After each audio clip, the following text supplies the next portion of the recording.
टेकी पवन academy को subscribe करने के लिए ये बटन दबाएं।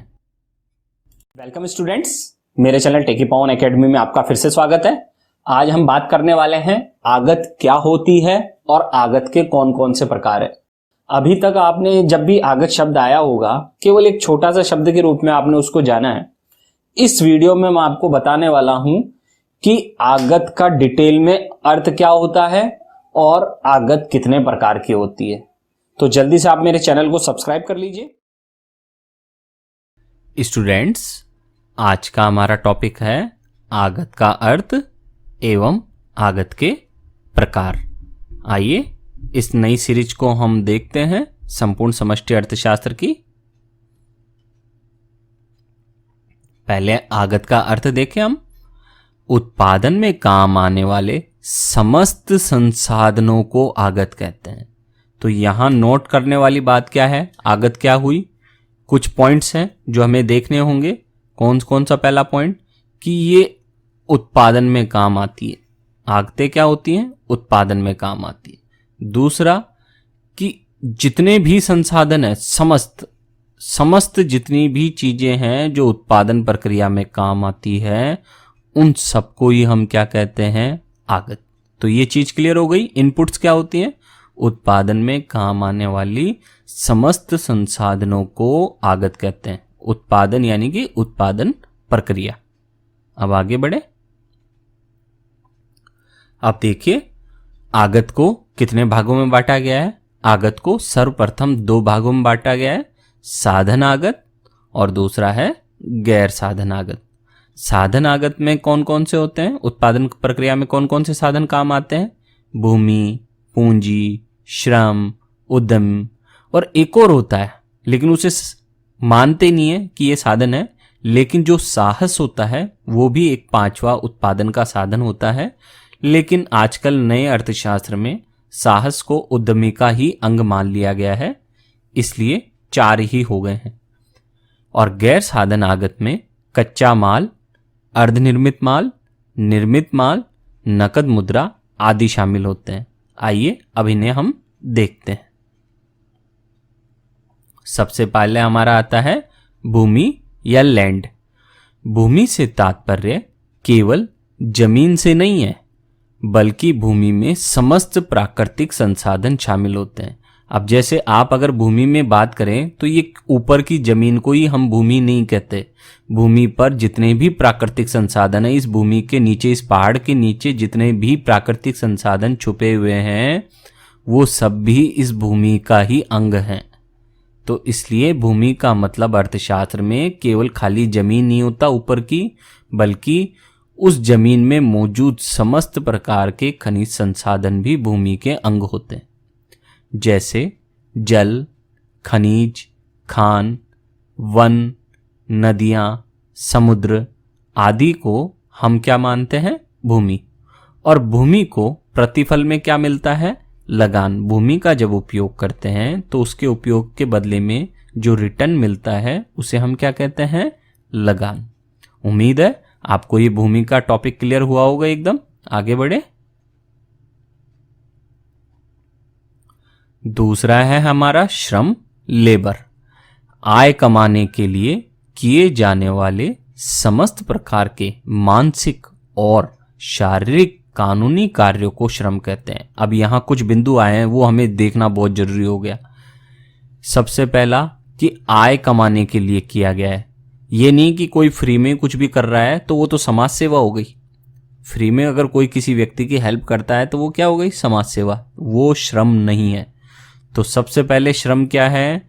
जो आय कमाने के लिए किए जाए उसे हम श्रम का हिस्सा मानेंगे। दूसरा, श्रम में केवल शारीरिक काम नहीं आते हैं। श्रम का मतलब केवल शारीरिक काम नहीं है, बल्कि मानसिक कामों को भी श्रम ही कहेंगे। ठीक है। तीसरा, कानूनी होना चाहिए ये कार्य। अगर गैर कानूनी अगर कोई काम कर रहा है, भले ही मानसिक करे वो या शारीरिक करे, भले ही उसको आय प्राप्त हो उस गैर कानूनी कार्य से, लेकिन हम उसे श्रम नहीं मानेंगे। केवल कानून की दृष्टि में जो उचित कार्य हैं वो जब आय प्राप्त करने के लिए किए जाएं, भले ही मानसिक हो या शारीरिक, तब जाकर हम उसे क्या मानेंगे? श्रम। इस चीज को आप क्लियर कर लें, ठीक है। और श्रम को बदले में क्या मिलती है, कोई श्रम अगर काम करती है तो उसको बदले में क्या मिलता है, मजदूरी या वेतन मिलता है। ये श्रम, ये व्यक्ति जो है वो श्रम का प्रतीक है जो काम करता है और धन प्राप्त करता है, आय प्राप्त करता है, ठीक है। आगे बढ़े। अब आता है हमारा दूसरा पॉइंट, पूंजी कैपिटल। ध्यान दे, मेरा पूंजी पर एक वीडियो मैं बना चुका हूं, पूंजी का अर्थ और पूंजी के प्रकार। आप उस वीडियो को देख लें, उससे और आपको पूंजी समझ में आ जाएगी। यहां हम देखें पूंजी का शॉर्टकट में, उत्पादन में काम आने वाली समस्त गैर साधन आगतों को पूंजी कहते हैं। ध्यान देना, गैर साधन आगत क्यों लिखा मैंने ये गैर साधन आगत, क्योंकि साधन तो भूमि, पूंजी, श्रम ये सब होते हैं उद्यमी, तो उसको हम पूंजी में थोड़ी ना शामिल करेंगे। तो इसलिए गैर जो साधन आगत है उसको हम क्या कहते हैं, पूंजी। और कौन कौन सी होती है पूंजी, मशीनें, यंत्र, औजार, भवन, उपकरण, नकद मुद्रा आदि को हम पूंजी के रूप में जानते हैं। और पूंजी को जब काम में लिया जाए उत्पादन प्रक्रिया में तो उसे कौन सा प्रतिफल प्राप्त होता है, ब्याज। आप देख सकते हैं ये भवन है, ये स्थायी पूंजी का प्रतीक है, और ये जो नकद मुद्रा है, पैसा है, ये कार्यशील पूंजी का प्रतीक है। और ये जो लैपटॉप है अगर किसी कंपनी में रखा हुआ है तो ये भी स्थायी पूंजी माना जाएगा, कार्यशील पूंजी नहीं माना जाएगा। आगे बढ़े हम, ये पूंजी हो गई हमारी। अब आता है अगला साधन हमारा उत्पादन का, उद्यम, एंटरप्राइज। उत्पादन के अन्य साधनों को साथ लाने का कार्य कौन करता है, उद्यमी। वरना भूमि, पूंजी, श्रम ये सब ऐसे ही पड़े रहे, लेकिन इनको लगाकर, इन तीनों को लगाकर जो उत्पादन का कार्य करता है वो कौन करता है, उद्यमी। तो ये उद्यमी सबसे इंपॉर्टेंट व्यक्ति होता है। आजकल उद्यमी को हम मानव पूंजी के रूप में भी अभिव्यक्त करने लगे हैं। आजकल हम उद्यमी को मानव पूंजी के रूप में भी अभिव्यक्त करने लगे। यह जोखिम भी झेलता है, उद्यमी साहस लेता है, जोखिम झेलता है, और जोखिम झेलने से जो इसे प्रॉफिट होता है और उत्पादन कार्य करता है उसके बदले में इसको क्या मिलता है, लाभ मिलता है। किसको, उद्यमी को। तो ये उसके लाभ का प्रतीक है। जो उद्यमी काम करेगा, मेहनत करेगा और जोखिम लेगा तो उससे जो उसे प्राप्त होगा प्रतिफल वो क्या होगा, लाभ। आगे बढ़े हम।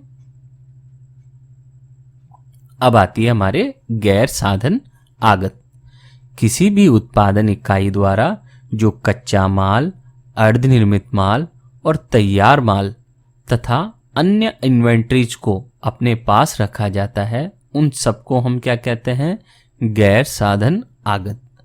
किसी निर्माता या खुदरा विक्रेता के वर्तमान स्टॉक की मात्रा या मूल्य को ही हम क्या कहते हैं, इन्वेंट्रीज। सरल सी भाषा में बताऊं तो हम ये कह सकते हैं किसी कंपनी के पास कितना कच्चा माल पड़ा है, कितना अर्धनिर्मित माल यानी कि आधा तैयार माल पड़ा है और कितना तैयार माल पड़ा है, उसके स्टॉक को ही हम क्या कह देते हैं, गैर साधन आगत। और इसी को हम इस रूप में जानते हैं। आइए इसके उदाहरण भी देख लेते हैं हम। आप देख सकते हैं ये कच्चा माल है क्योंकि अभी लकड़ी पड़ी है, इससे कोई माल तैयार नहीं हुआ है इसलिए ये कच्चा माल है। फिर ये है, आप देख सकते हैं ये तैयार माल है, मेज बन चुकी है, ये संदूक बन चुका है, ये भी तैयार माल है। ये नकद मुद्रा है हमारी, ये भी तैयार माल है। और जो ये शर्ट है या टी शर्ट है ये भी क्या है, तैयार माल है। तो इस प्रकार से ये हमारे अर्धनिर्मित माल और निर्मित माल को हम ऐसे देख सकते हैं। तो इसका जो स्टॉक है वो भी हम गैर साधन आगत में शामिल करते हैं। उम्मीद है आपको आगत का अर्थ समझ में आया होगा और आगतों के कौन कौन से प्रकार होते हैं ये भी आपने समझा होगा। और आपका जो ये कंफ्यूजन होता था कि आगत क्या होती है, इनपुट्स क्या होती हैं, वो दूर हुआ होगा और कंटेंट आपको अच्छा लगा होगा, पसंद आया होगा। अगर आपको अच्छा लगा हो, कंटेंट पसंद आया हो तो तुरंत मेरे चैनल को सब्सक्राइब कर लें ताकि आपको ऐसे ही और भी कंटेंट देखने को मिलते रहें। बहुत बहुत धन्यवाद।